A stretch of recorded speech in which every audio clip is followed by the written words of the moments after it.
There's a secret formula buried in history, an equation so precise it's predicted the fall of every great empire with 94% accuracy. Rome, Britain, the Soviet Union, each followed the same numbers, the same curve, the same collapse. And now, those same variables are flashing red again. Only this time, it's not a kingdom or an empire. It's the entire global system. For centuries, historians have searched for a pattern, a hidden rhythm behind the rise and fall of civilizations. But what if it's not random? What if every empire follows the same mathematical path? Like a clock ticking toward its own destruction. In the 1970s, a small group of systems scientists claimed they'd found it. They called it the political stress index, an equation so powerful it could forecast societal collapse long before it began. It wasn't prophecy. It was data. Economic inequality, elite overproduction, falling living standards. Three measurable variables that, when combined, formed the hidden equation of collapse. They tested it, and it matched the downfall of Rome, the French Revolution, the fall of the Qing dynasty, and even the Soviet Union. Each time, the math aligned. And now, that same model says the modern world, especially the United States, has entered its final stage, the Roman Empire, the greatest civilization the ancient world had ever seen. It controlled trade, law, and language across 3 continents. For centuries, Rome seemed invincible, its borders vast, its legions unmatched, its currency trusted across the known world. But beneath that power, the numbers began to shift. By 180 AD, wealth was concentrating in the hands of a few thousand elite families. The gap between rich and poor widened with every conquest. The empire was still expanding, but its people were growing poorer. Taxes rose. Small farmers sold their land to pay debts, and those who once fought for Rome began to turn against it. Historians saw rebellion. Economists saw inflation. But the data, centuries later, revealed something deeper. A mathematician named Peter Turchin plotted these patterns on a curve. He noticed Rome's elite population, senators, generals, governors, had exploded by nearly 500% compared to its early republic days. Too many elites, fighting for too few positions of power. It was the same variable that would later define the formula. Elite overproduction. As the upper class multiplied, political instability followed. Civil wars, assassinations, hyperinflation. The empire's productivity curve flattened, while its inequality curve spiked. In Turchin's model, that point, where social tension, inequality, and elite competition intersect, is called the crisis threshold. Rome crossed it around 235 AD. Within a century, the empire had fractured into chaos. It wasn't a coincidence. It was math, playing out in marble, blood, and gold. If Rome was the prototype, then history became the experiment. Across time, the same variables reappeared. Wealth inequality, elite overproduction, social unrest, and unsustainable debt. Different empires, same equation, same collapse curve. First, the Abbasid Caliphate. By the 9th century, Baghdad was the jewel of the world, a center of science, poetry, and trade. But as wealth pooled into a tiny political class, soldiers and scholars alike went unpaid. The empire's elites multiplied, competing for influence under a stagnant economy. Within decades, civil wars erupted, the same mathematical instability spike seen in Rome. Second, the Ming dynasty of China.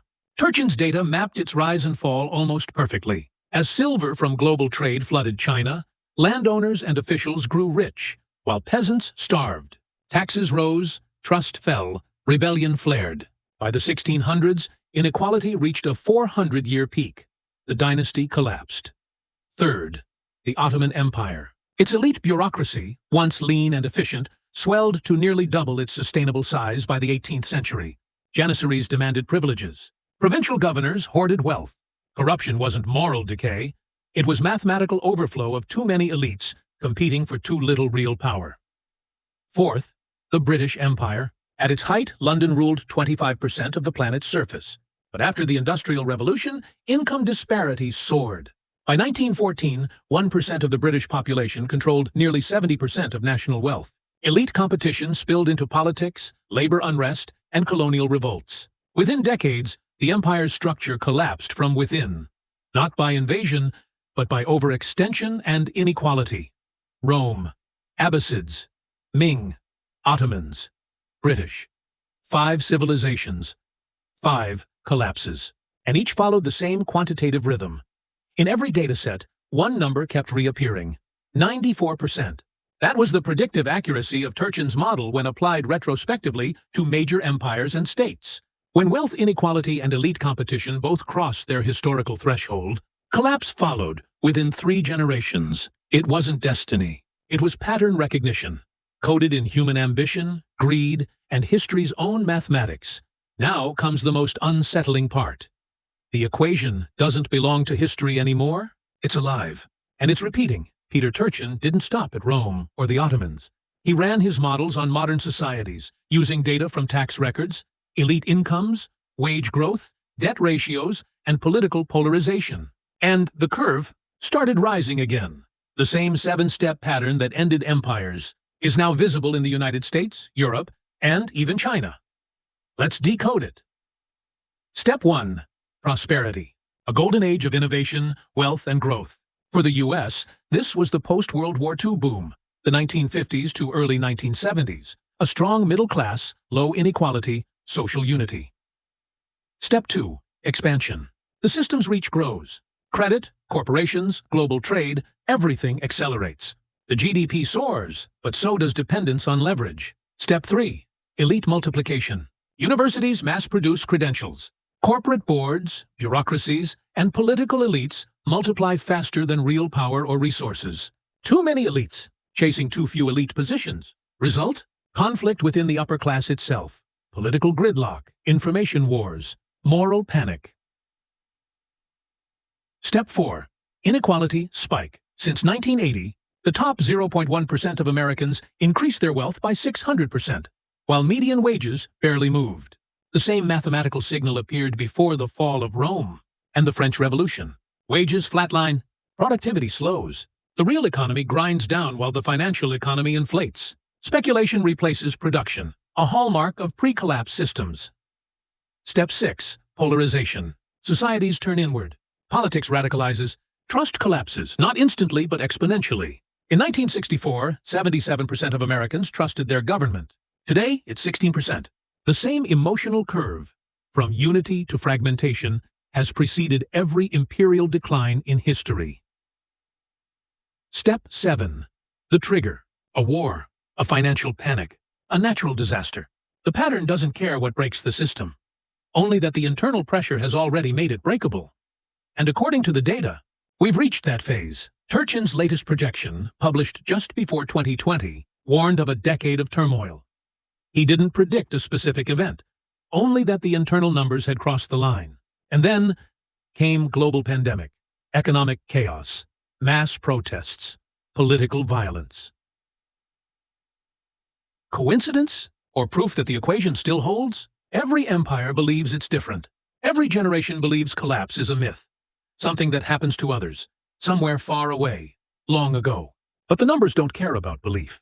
They care about pressure, debt, inequality, polarization, overproduction of elites. These are not moral failures. They're structural. And once they cross a certain threshold, history shows there's no turning back without radical change. Turchin's equation, the so-called cliodynamic model, predicts a 94% probability that when inequality meets political gridlock, social instability follows within 20 years. Every empire that reached that threshold, from Rome to the Qing dynasty to pre-revolutionary France, either fractured, reformed under authoritarian control, or collapsed completely. So, what happens next for us? Let's look at the trends. Global debt, $315 trillion, the highest in human history.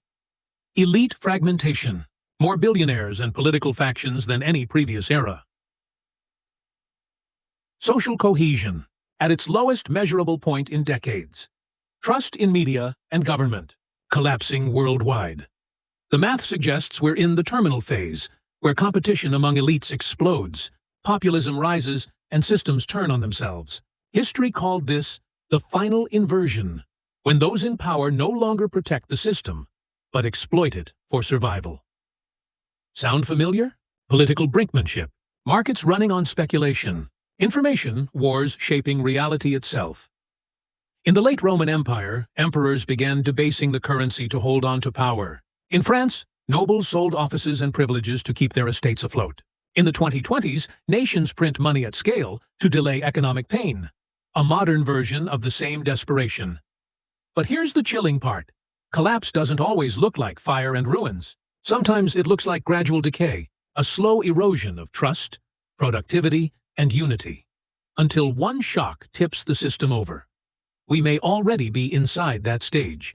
And the model doesn't predict an instant apocalypse. It predicts a controlled disintegration, a reset through turmoil, where power consolidates, freedoms contract, and economies reinvent themselves under pressure.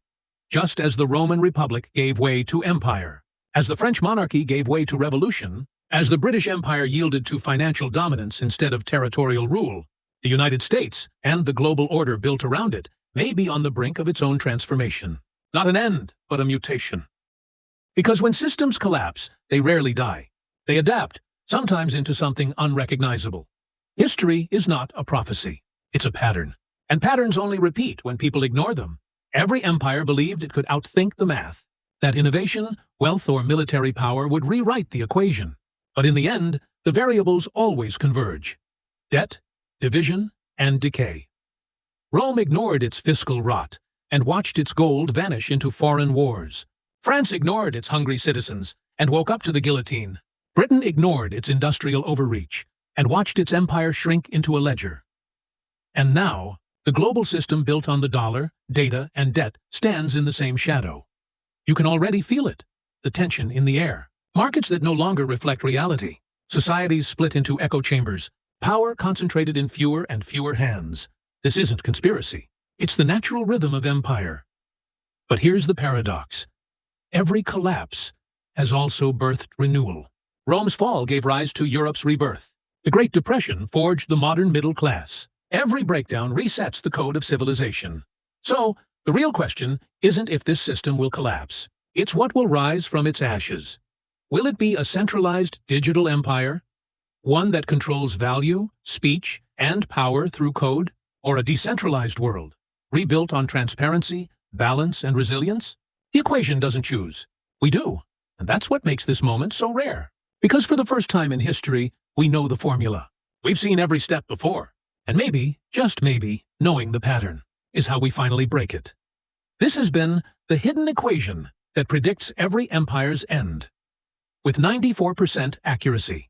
If history has taught us anything, it's that awareness is the first form of resistance. So if you want to understand what happens next, not just to economies, but to civilization itself, subscribe. Because the story of collapse is only the beginning.